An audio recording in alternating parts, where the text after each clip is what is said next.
morning and welcome to Viewpoint. About 5 minutes earlier, your program of personalities, politicians, and perspectives. And just so we keep our FCC license, we're not going to talk about politicians at all this morning. We're going to talk about personalities and perspectives, and those are both two very important adjectives to use this morning. That was an adjective, wasn't it? I want to make sure. Did you notice that the station clock is wrong, or I've lost my mind? I never looked at that. Is it really 10 minutes to 6? Well, let's have a We raced so fast to beat that train that we turned the clock back. All right, we're going to get right down to some serious business. You know, I always try to start Viewpoint with a kudo or two. Today, we're going to start it with a thank you or two, tomorrow being the day of Thanksgiving. We trust all of you will have a decent holiday. I know Gene and I will, because we get to see our three bears, and we haven't seen them due to the COVID situation in a long time. So the families that are going to be able to get together, God love you, and I know He does. But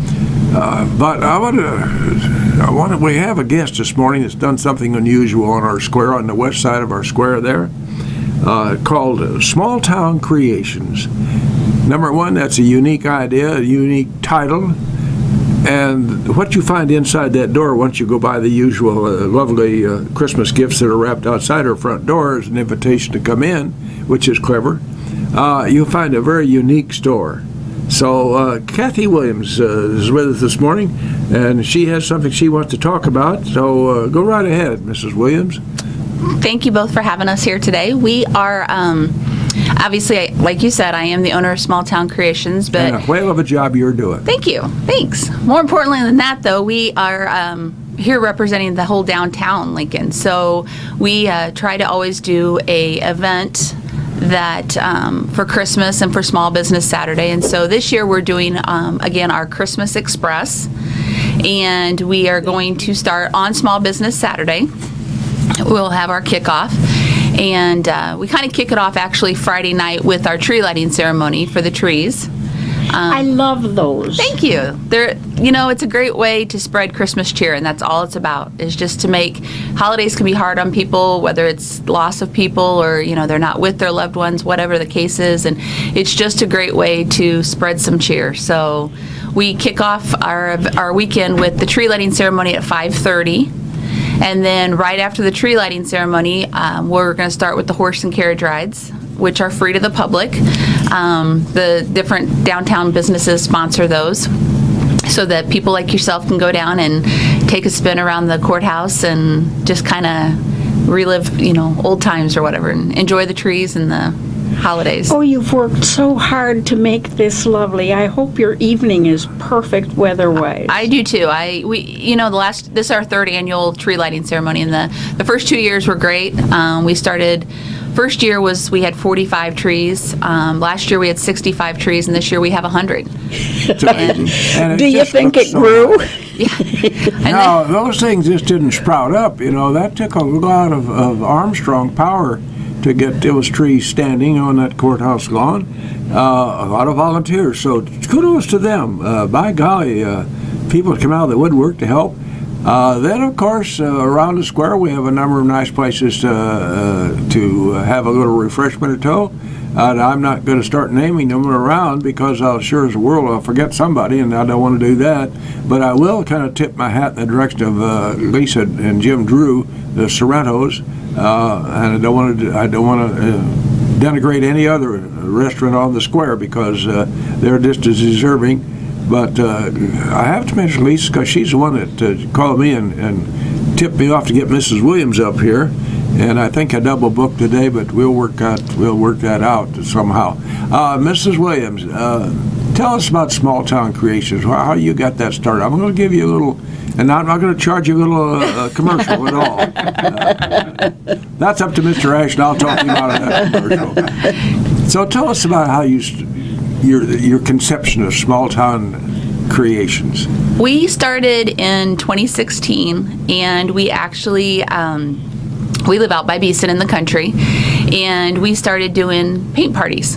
And we just did them. We had a little studio area set up in our home, and we did it there for about a year, and they kind of started really growing and growing. So then my husband was like, we're growing out of, your paint parties are getting too big for the area we had. So then we rented and that's where the small town came, because that's what I am. I'm a small town girl.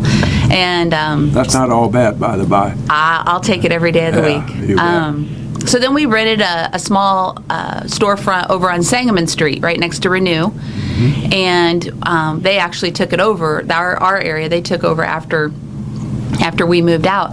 But we were there for a year, and then I had, in the back of my mind, I said, I want to grow this. How do I want to grow this? And the award shop here in town, the trophy shop, it became for sale. Vicki Purcell and Dave and Vicki, they were selling it. So we contacted them and we got some information. Well, 2 days later, I was contacted. The former Beans and Such was for sale. Oh, yes. So in 2 days, I had these two opportunities drop in my lap, and I thought, what are we going to do? And I had worked a full-time job for Blue Cross Blue Shield for 16 years. Oh, my. And I told my husband, I said, well, I can do it all. I can work both jobs. And, he's like, no, you can't. Smart boy. So, and now knowing now what I know then, there's no way. But so we bought both businesses, combined them. We took all three businesses together, and we moved downtown on the square. And so we're every day growing. So we've got. But you're creating extra business for other people. Now, yesterday I was talking with Helen Rainforth, another great entrepreneur down here just off the square, a half a block, with Abe's. And Helen shared with Gene and I that a lot of her suppliers are essentially pretty close to here. So, like Streeter and other places around here that are close, and over in Iowa, not too far. So shipping of supplies and so forth is not something that can hang them up as far as waiting to get their shelves full. Right. So I presume that you have somewhat the same modus operandi. You've found suppliers that are reasonably close. We do. We this year's been interesting, I think, for all retailers. Watch the news, everything's stuck somewhere on a ship, or and so I think that's a very good example as to why we should really shop local. Because me personally, I have gone, instead of waiting for different places to send in to me, to ship into me, I've gone to warehouses, and I've drove 2-3 hours to go to a warehouse to just spend the day shopping so that I could have merchandise on my shelves for my customers. But we, it's one of those that, we use a lot of local vendors. We use, I think, and a lot of the places downtown do that as well. We try to, use as much local made, American made, and just keep it local so it's easier to get in. And, I'm not saying everybody that's all we have, but we try to do that, so. Well, nobody can ever call you lazy, can they? No, you can bet on that. That store shows that nobody's lazy in there. By the way, help me out. Is that either Fowler's Drugstore or Purcell's Bookstore? It was both. Oh, I see. It was both. So one was, I believe, in the 30s, and one was in the 40s. Yeah. We've done a little research. We've dated it back. Late 1800s, it was a bank. And we found out that they actually printed money there, because I found on wonderful, web, a gentleman in Great Falls, Montana had a $5 bill that was printed. And we have a bank vault down in our basement. That's interesting. And it has the logo on it, the Lincoln National Bank, or National Lincoln Bank. And this $5 bill that I bought from him, which didn't cost me $5, I'm just going to throw that out there. It was a little bit more, but we're going to have it framed and have it on display eventually. But it's got the same logo that's on our bank vault in the basement. So We'll keep it away from the isn't front that door. neat? Oh yeah, yeah. That is so neat. So yeah, it's neat. I like the history of downtown. I like knowing all that. And do you have any more historical tidbits that you can share with us? well, This is fun. there's tunnels all over downtown Lincoln that a lot of them have all been Caved in or blocked in. We have in our basement in the front of the store there, you can tell where there was a tunnel underneath that went across the street to the courthouse. Is that right? And it's been blocked in because it's from before there was actual roads. Could anybody ever tell you why they tunneled under downtown Lincoln? I've heard rumors. I don't know for sure, but I've heard. Say a rumor, heavens. I've heard that, that's how they used to move money. I know that, there's another business downtown that had bars that during the Prohibition, that's where they locked the liquor up.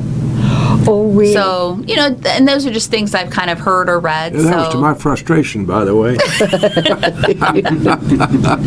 So it's interesting to see, how Lincoln has evolved, and so. Now, for just a moment in your small town creations, you marked about having to drive to your various suppliers, which is a kind of a big deal too. How many suppliers would you say on your vendors list? 15, 20 or more? And I personally try to mix it up a little bit. Good for you. We have a couple. Obviously, our coffee beans are huge. That's I have a girl that works for me. Actually, it's the Vicky Purcell, the lady that I bought the award shop from. She now works for me, and she says, "Boy, you sell a lot of coffee beans." And yeah, so. The coffee, we probably have 15 to 20 regular vendors that we buy from. Our candles are a great big hit because they're made here in Lincoln. So they are. Yeah, they're great. They're pretty. They have a great fragrance, and so the Busy Bench is here in Lincoln, and I buy my candles from her. So we try to keep everything as local as we can. There's a few things that are just. People love our whimsies. They're little figurines. People love those. Unfortunately, they're not locally made. But if I get rid of those, I lose a lot of customers because people love them. Well, and as a vendor, that's what you have to have is people who want what you have to sell. But how clever of you. How did you decide to go into the retail business? And that coffee bean business interests me. That's really popular anymore. Lots of people are buying coffee beans and grinding them in their kitchen. It is. So I have never worked retail a day in my life before I bought the store. And ironically, I've never drank coffee before I bought the store. Now I drink a lot. That picture has changed, yes, hasn't it? It has. So, it was just something I wanted to do. I wanted to figure out a way that I could use my creativity to pass on to people, to make people happy, to do things for others. The paint parties were a great hit. We don't do the paint parties anymore because of COVID. But we still do custom work. I get to be creative with the trophy shop. People think it's the award shop. It's just trophies. It's not. We do, our big hit seller was we take cutting boards and we'll engrave Grandma's handwritten recipe onto it. Oh, how fun. Yeah, so we do a lot of weddings. So, things like that. It's just a way for me to be creative, and I make a few bucks on the side, so it works out. So you cater weddings? I will, when people get married, they'll give gifts to the bride or to the bridesmaids, the groomsmen, even to the bridal party. They'll give all the gifts out, and so they'll come in and they'll get they'll get a tumbler, and we'll engrave a tumbler, or they'll get a keychain, flask, just about anything. So yeah, I gave my groomsmen $5 at Marcucci's. Now, for the benefit of you two listeners out there, Marcucci's was a great confectioner in the 30s and the 40s. It really was a nice place to go. My father would not let me loaf there because that word loaf was involved. If you would go in there and get a cup of Coke or something like that, that's okay. But you're not going to sit there and loaf all afternoon. His theory was, and rightfully so, I think, but kids sit around, things begin to foment, and somebody mentions something, and the first thing you know, something wrong happens. And he wasn't going to have his kid a part of that. So he'd say through there every once in a while to make sure that I wasn't sitting there loafing. Yeah, well. The inventory you carry is unique for our community, but then the same thing could be said for some of our other retailers downtown. I think especially I've said to Helen Rainforth many times, if her store was on North Michigan Avenue, she'd have to hire a guard out the front door. That people would be running in and out of there all the time. And the same thing would be true for your type of merchandise. So is security much of a problem for you, or is this small town Lincoln, we don't have to worry too much about that, happily? No, I mean, I have not had any problems personally. I mean, knock on wood here, but Yes. I have not personally had any problems. You know, and I can't speak for everybody, but I think for the most part, we have a good town. You know, and if somebody comes in and you know and they look a little suspicious or whatever, I've been here my whole life. You know, and so we have a lot of people. Honestly, a lot of the people that come in to my store are from out of town. It's funny because once in a while I'll have somebody come in and they're like, "Oh my gosh, I've never been here. You know, this is a nice store, whatever." And I'm like, "Oh, where are you from?" They're like, "Here, Lincoln." I'm like, they're like, "Yeah, we've lived here the whole life." And it's just, you know, trying to draw even our local community downtown versus, you know, we get so many people. I get a ton of people from Decatur. Is that right? That's very interesting. Yeah. Decatur's the big, Bloomington, but you know, we have a lot of people that will take the train and they have friends that live in Springfield and they live in Bloomington and they'll meet here in Lincoln and have a girls' day. And so our downtown's great about that. We have a lot of different variety shops and great places to eat. Every day of the week I tell somebody, you know, somebody says, "Well, where's a good place to eat?" And we are very blessed that we have so many different selections downtown. Where did you come up with the Christmas tree idea? I like those so much. So my hairdresser always did one for her father-in-law up in Pekin. And they have no real connections to Pekin. And so we said, let's why can't we do that in Lincoln? And so she says, "Yeah, why can't you?" I'm like, I don't know if that was where we were going, but here we are. So we just started doing it, and I have a Christmas tree supplier who brings the trees to us. He brought them to us last weekend. And then the first 2 years, my husband and I and a couple family members, we put the trees up. Well, then this year with 100 trees, he realized he's almost 50, and he's like, we need to get some help. So we had a great team from Cresco Labs come out, and they helped us put the trees up and got everything staked up. And it was, you know, it's just a great way to make people happy, and that's what the season's all about.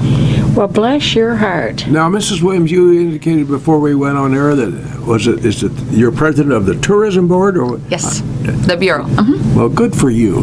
There again, somebody volunteering to step in a harness and do a little pulling. I use that term because I had worked with horses a lot as a kid. So, seriously, that was very nice that you tell me on the tourism board. How many people do you have on that board? We have, we have 9? My gosh, is that terrible? You're putting me on the spot here. We have about 10 people on our board. We have a phenomenal director, Alice Roach. She's our director. So she does a great job, and then we have our board. Well, without their help, we would be in tough shape. Yeah. We need the volunteers. Yeah, we do. Do you have anything that you'd like to close with, Mrs. Williams? We have a truncated program. That means bifurcated. Can you spell that? Not this morning, tomorrow. Check just back. Just checking you out this morning. We have some guests from the Christian Village, and we're going to honor them in just a few minutes here. But Mrs. Williams, so I can fulfill my promise to your good leader, Lisa Drew, whom I respect very much, close up with some comments you'd like to make, my dear. So we invite everybody to come down. Obviously, this Saturday, Small Business Saturday. We're going to have, there is an event on Facebook that you can go out. It talks about the Christmas Express. We will have the horse and carriage rides on Friday nights and Saturday afternoons, and they are free to the public. Gee whiz. Yeah, that's great. We have we're going to have over at Lincoln Art Institute on Saturday, November 27th. We have story time and craft time with Mrs. Claus. So Santa's kind of busy up at the North Pole right now, but we do have Mrs. Claus. She's going to come down and make an appearance. We're going to have carolers on Saturday downtown. We're going to have, the Christmas parade is obviously next Thursday at 6:30, so we're going back to a traditional parade, so we invite everybody to come down for that. And I know I'm leaving everything off. We got to talking about other things, so I apologize. But the Christmas Express, for every, when you start, it starts on Saturday, and you get a card at any of the participating businesses. You make a purchase, and you get that card stamped, and then you can turn that card in. You get 3 weeks, so we'll do our drawing. It ends on the 18th of December. And we'll do a drawing. First place is $25 gift card to every participating business, and I think I think there's about 30. So it's about $650 worth of gift cards. Well, and then we'll have a second and a third place as well. So we really want everybody to come down, shop local, and not only shop, eat. We've got so many food establishments that you can eat at. We can make a great weekend of it and go to any of the places to eat, go to Spirited, grab a drink, get some Top Hat cream, ice cream. When we say on the square, it's not right on the square. We stretch out about 3 blocks. So, we go clear down to Logan Street. We include Idle Hour, McIntyre's. I'm trying to run everybody's name off here. Renew Girls. So there's a lot of businesses downtown. Podbell 6 Family Creations is down on Broadway Street. And then you have all the ones downtown as well. So we have a lot of great little hidden, that's what I always say, we have so many hidden treasures downtown that people just need to come down and see what we have. Well, go down, check it out. By George, there's been a lot of work that's gone into this, and I wish you much, much success. Bless you. It almost becomes trite. I don't want to make it trite at all, but this is Thanksgiving Day tomorrow. Seriously, we can sit back and be thankful that we have the kind of volunteers that we have down here with your store and all the others around the square that keep people from driving over to Decatur or up to Bloomington or down to Springfield. So it's nice to have you. Kathy Wynn, we appreciate very much your being with us. Thanks for having me. Continued good luck to Small Town Creations. I think that's a really unique little store. If you haven't seen it, folks, take a few minutes to stop in there. You don't have to spend a nickel, but I guarantee you will sometime during the year. Thank you very much, my dear. Thank you. Have a nice Thanksgiving. And we'll take a commercial break right now.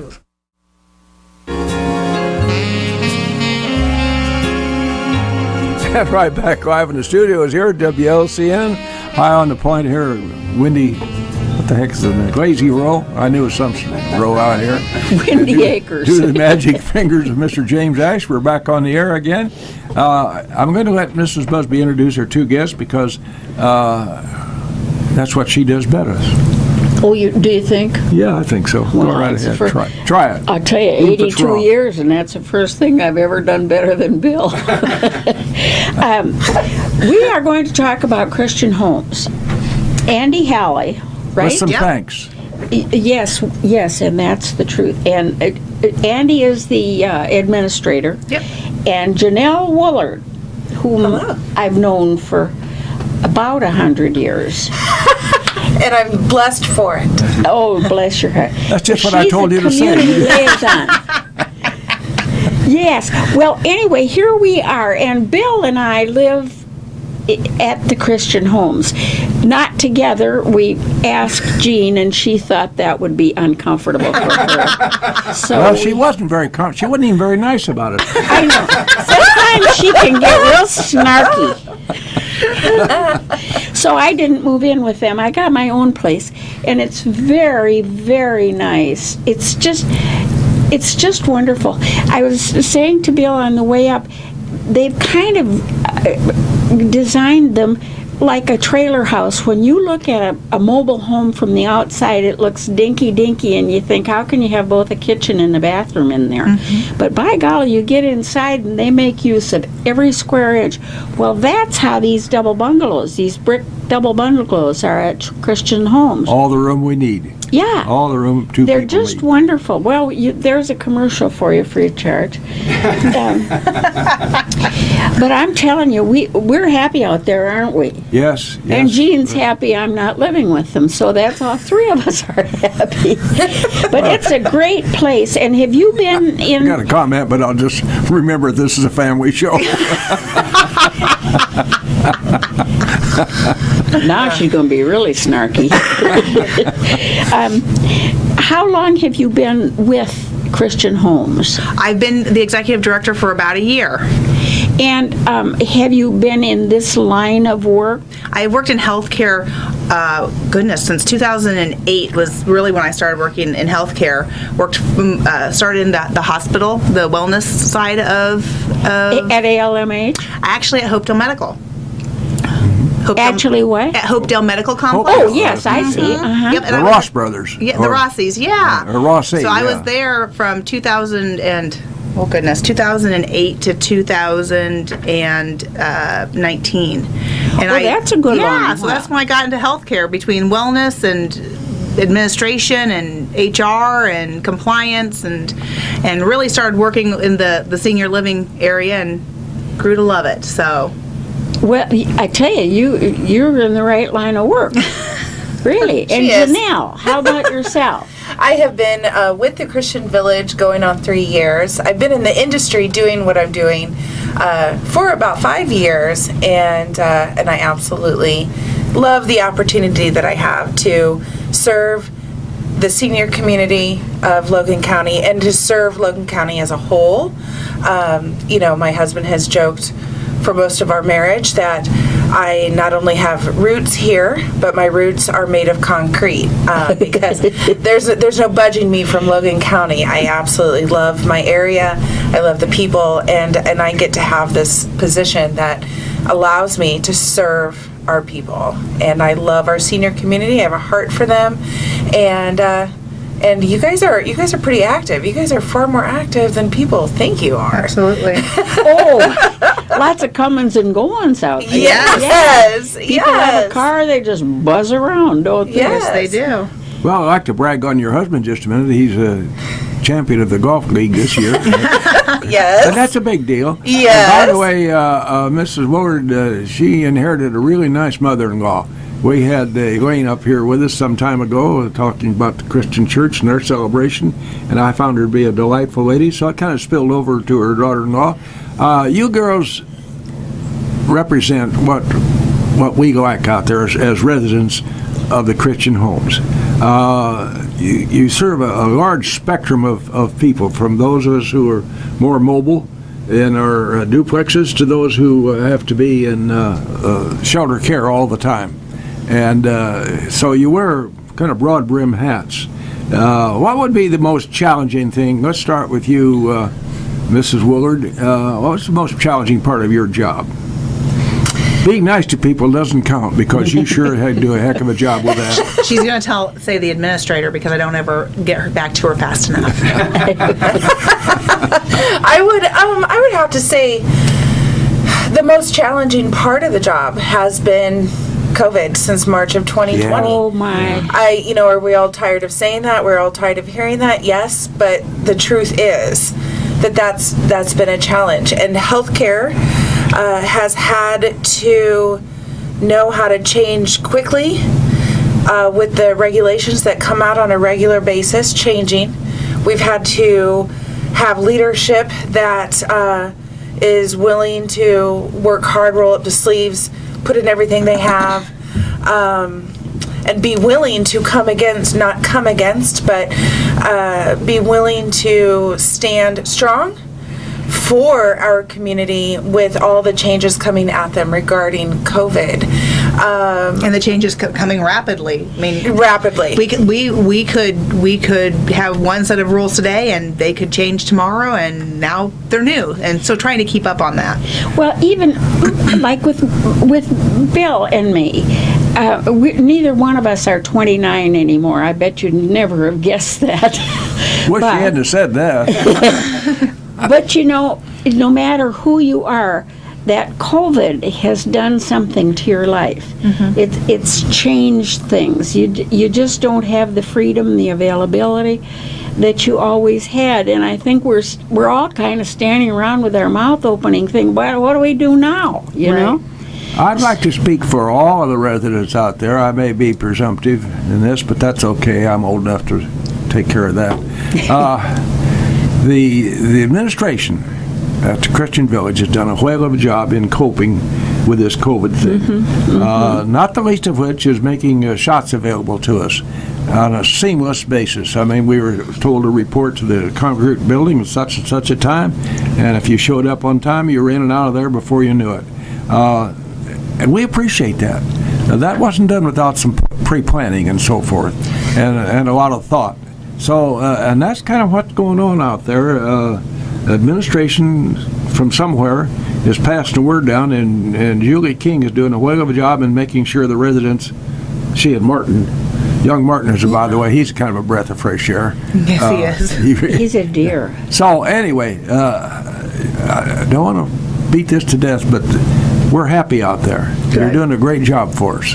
I really want to give a shout out to our Assistant Director of Nursing. Her name's Alex Pappas, and she received, on behalf of the Christian Village, she received the award, an infection control award, that is Christian Village standing apart, standing tall amongst all the Christian Horizon campuses. And she has taken on, that is because she took on the hat of leading the campus and the infection control challenge of keeping us as safe as possible. She's the one who has done the seamless work, or made it look seamless, with all of the shots and the testing and the booster shots. And so really got to give her a shout out on leading that way, on leading the way of keeping us so safe.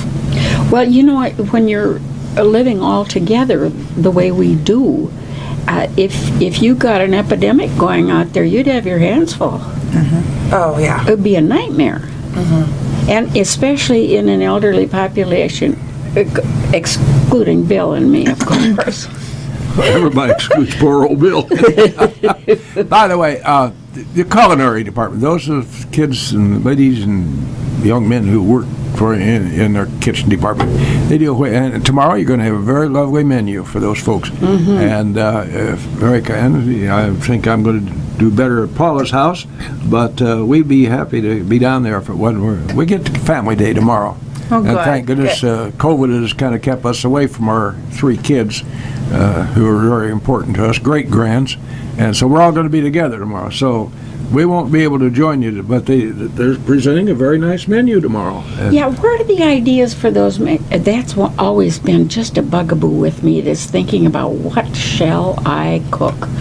How do you manage that? You know what? I'm going to say that your menu at that building is 100% Julie King. Is that right? It is 100% Julie King, yes. Well, when you read those menus that come out in the newsletter every month, man alive, that's good food. Yes, it is. I was over there the one day for lunch with y'all when you had the pumpkin. Like, they cooked the whole pumpkin stew and the whole pumpkin. Yeah, a virginal pumpkin with its skin on. Is she equipped to say that word on the air?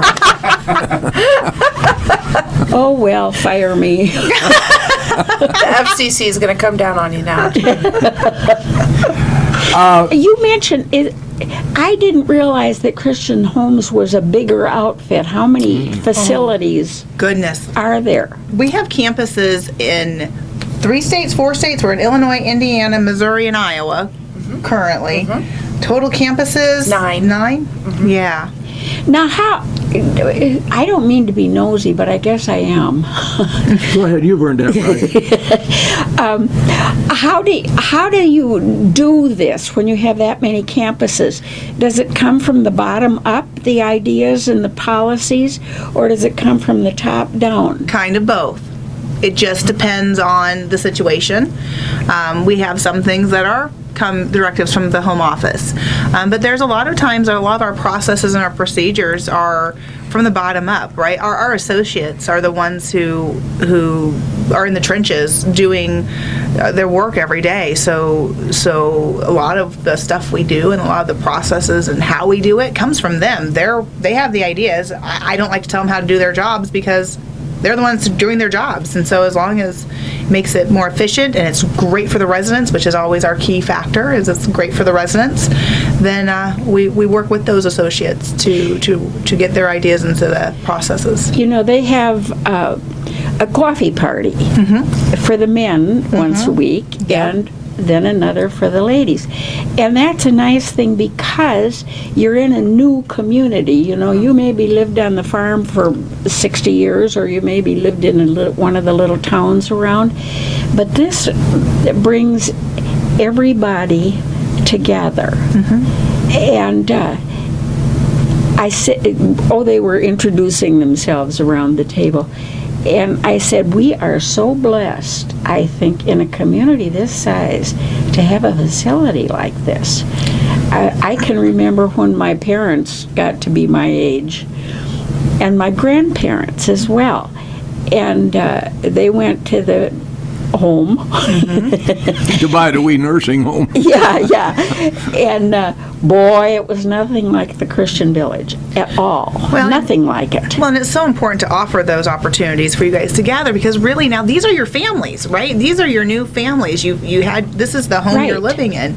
You know, we're currently looking for colleges. Janelle has been looking for colleges and places for her daughter to land. We've been looking for my son to land, and you know, Allison's going to play golf in college. My son's hoping to play football in college, and we are looking for their new families. It's a transition. They're transitioning from our homes to their new homes, and so we're looking for those new families. And it's the same thing. I like to think of it as the same thing with our residents. Is that these are your new families, and so we need to make sure that you're given those opportunities to gather as families. Well, Bill and I were next door neighbors for 44 years. Well, you brought your family with you. And now we're next door neighbors out there, and Manner of we're speaking. real lucky. But lots of people have to kind of start over, making a new neighborhood. Yep. They do, and I would say I speak to that back to serving the senior community.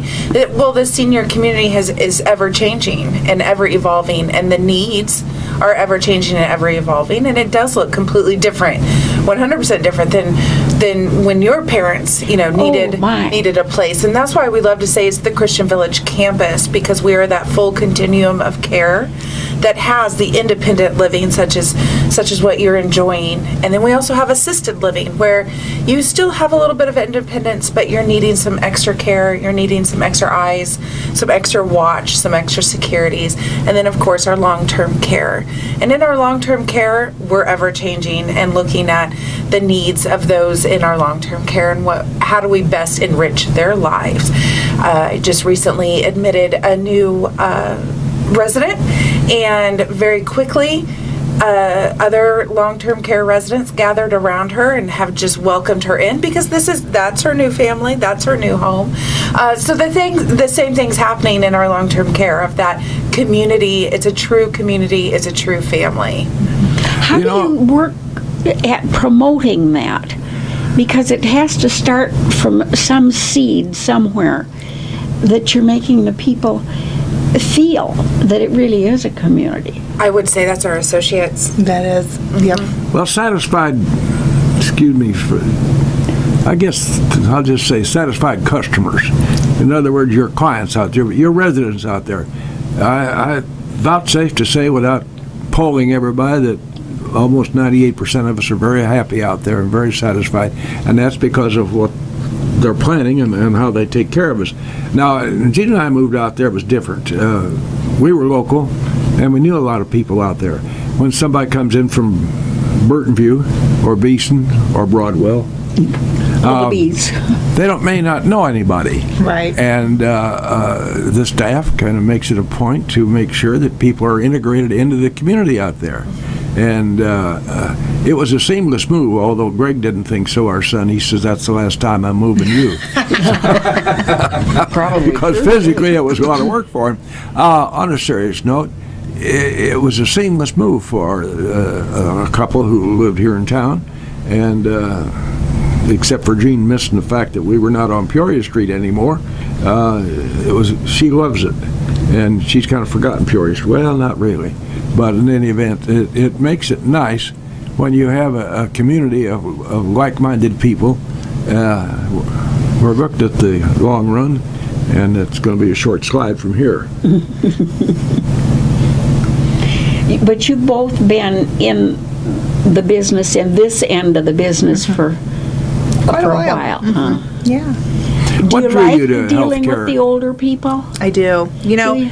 And I tell this story. I think I shared this story at the Thanksgiving or the memorial we had at the Independent Living a few weeks ago. I got into healthcare by chance. right, by chance. I'm a Parks and Rec major. I went to school to teach kids how to swim and play basketball. Nothing wrong with that. So then when I started working in the Wellness Center in Hopedale, you know, it kind of grew from there. I always say, well, I got these new jobs because I missed a meeting, right? But, you know, I've always enjoyed working with the senior population, and I really sat one day and I thought, why? Well, and it really boils down to my grandparents.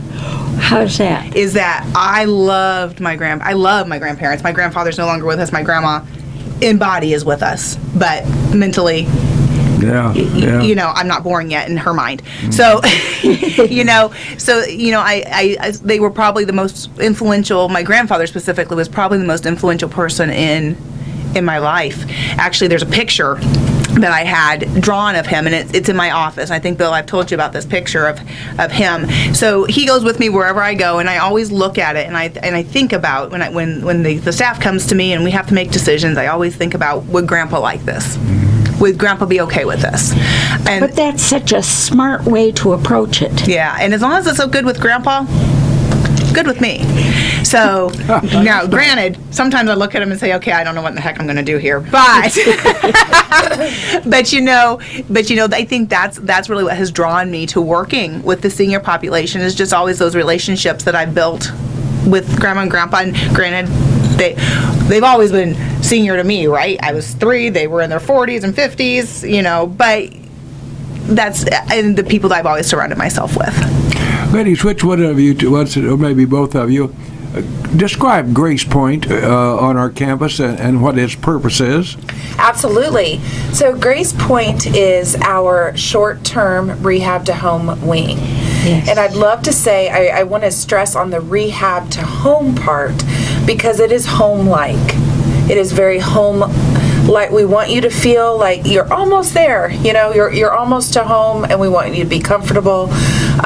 It is a full private suite that you're in, and it's about 20 suites in that wing. And when we say rehab to home, you're needing that extra level of care. You're needing some more inpatient rehab so that you really can be strong enough. When you go home, you can be successful back at home. You can be successful back in your independent life. And that's our goal. That's always our goal with our Grace Point patients. And so sometimes you'll see on our Facebook, I'll do a graduation post of a successful resident going home, which is common. I should do a little more posts more often, but they get, sometimes they're a little too shy or bashful to have their picture taken or posted. But I really want to highlight, here's somebody who came in with a great need, and now they're going to be walking out of our building, heading back home, set up with all that they need to be successful back at home. And of course, everybody wants to be independent for as long as they possibly can. And that is definitely our goal with our continuum of care throughout all of our buildings, right? Our goal is to keep all of our people, all of our residents, as independent as possible, as long as they're safe to do so. Mm-hmm. And giving them the tools, whether that be physical therapy, occupational therapy, whatever we can do to assist them to maintain that independence, because everybody wants their independence, right? Yes, yeah, that stands to reason. Yep. But how lucky we are to have places like yours where you can realize independence still. Absolutely. Because nobody likes to be dependent. That's not pretty. No, it's not. The mental care facility, that's probably one of the greatest tragedies of getting older. Sometimes our mental faculties just fly away.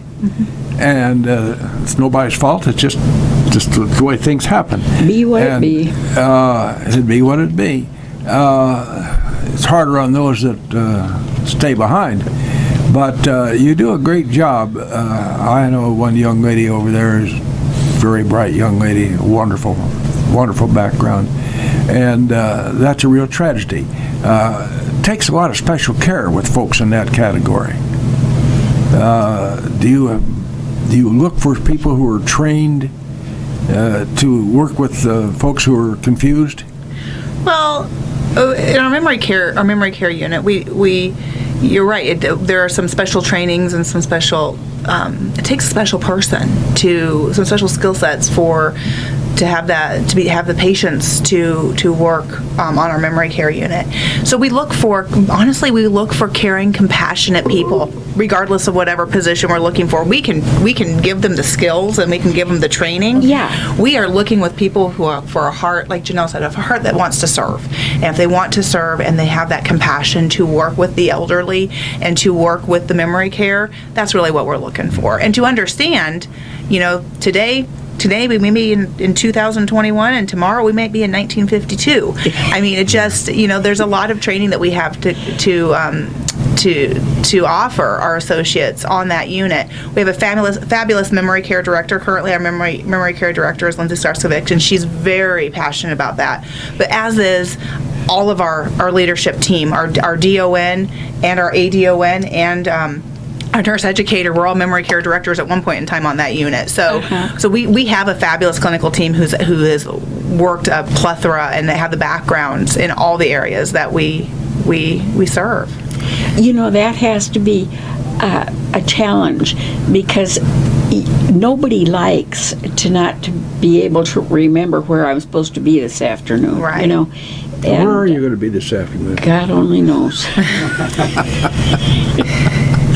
But it takes somebody very compassionate to deal with that. Yep, it does. And I want to add that our memory care unit, I think from the day it opened, from the day the George T. Gar unit opened, it has been served as a true shining jewel of our campus, and it really has provided us that's our niche. That's the niche of the Christian Village. Every campus, every senior living campus has its own thing, right? Its own niche, its own, what they're absolutely excel at. And I would say that is something we excel at throughout the entire building is the compassion that we have for our memory care residents. And that can't be taught. That has to be kind of an inborn. This could be considered, excuse me, Judith, I'm sorry, I stepped on your lines once again. Sorry about that.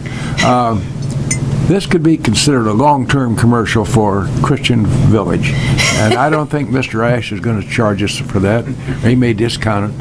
But the bottom line is, if a family needed the services the Christian Village offers right now, do we have any vacancies? And that changes from day to day. That does change from day to day. Well, and so this is what I'm going to tell you.